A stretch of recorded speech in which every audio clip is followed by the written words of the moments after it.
hazard.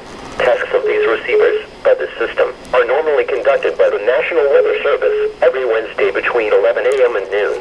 When there is the threat of or existing severe weather in the area on Wednesday, the test is postponed until the next available good weather day. The warning alarm, transmitted over National Weather Service radio stations in North Central and Northeast Illinois, will be activated for watches and/or warnings, affecting all counties in North Central and Northeast Illinois, as well as counties in far Northwest Indiana.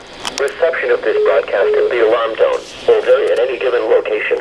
This variability, normally more noticeable at a distance from a given transmitter, will occur even though you are using a good quality receiver in perfect working order. This concludes the tone alarm test. We will now return to our regular program.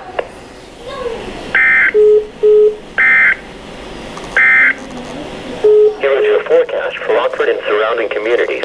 For today, mostly sunny.